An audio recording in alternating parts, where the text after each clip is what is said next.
Hello po. Kami po ay nanawagan, ako po ay nananawagan sa taong gustong mag-ampon ng mga pusa po. Mababait po silang mga pusa, malambing, yan o. Gusto nila nakahiga sa'yo lagi. Kasi po, ako po ay may sakit na katarata, hindi na po ako nakapagtatrabaho. Ilang buwan na po ako walang trabaho. Wala na po akong budget pa kahit sa kanila.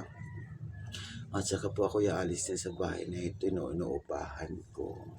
Kaya po, hindi ko sila madadala kasi ako po yung makikitira lamang sa isang kapatid na hirap din sa buhay pero wala po akong magagawa. May schedule naman po yung katarata ko na operahan siya pero 3 months pa raw po yun, tatawag na lang po ang doktor. So sa ngayon po ay kailangan po to talaga silang maiiwan. So naawa po ako kaya naghahanap ako ng mga tao nais or pwedeng tumulong sa amin, sila ay ampunin or may shelter po ba kayong alam kung saan sila pwedeng ilagak at mabigyan na lang ng pagkain. It comes na budget, it comes na ako yung naging okay na maoperahan at makapagtrabaho na ako. So sa mga tao po nais tumulong, ilalagay ko po sa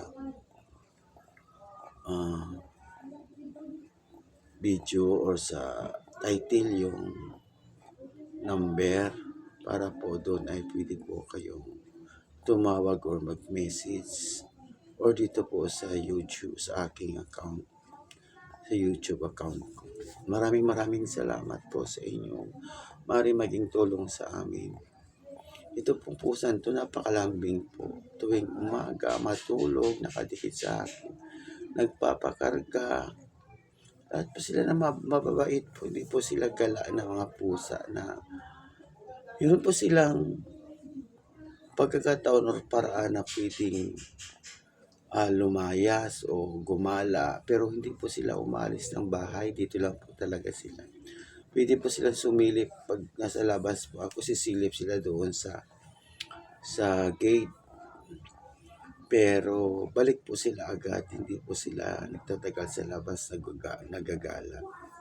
Dito lang po talaga sila sa loob ng bahay.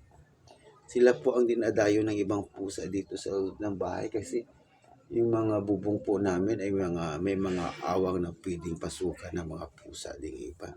Or sila pwede ding dumaan doon pero hindi sila pumupunta doon talaga sa labas. Kaya po humingi po kami ng tulong sa mga taong mababait, sa mga may mga pusong mapagmahal sa mga alagang hayop o pusa. Tulungan nyo naman po ako na mapaampon ko sila or madala ko sila sa shelter o ano mo pa man pong tulong na nais yung maibigay sa amin ay nagpapasalamat po kami kung sakaling mayroong tutulong. Maraming salamat po. Diyos na pong bahala sa inyo. Kung kayo man ay makatulong sa amin. Amen.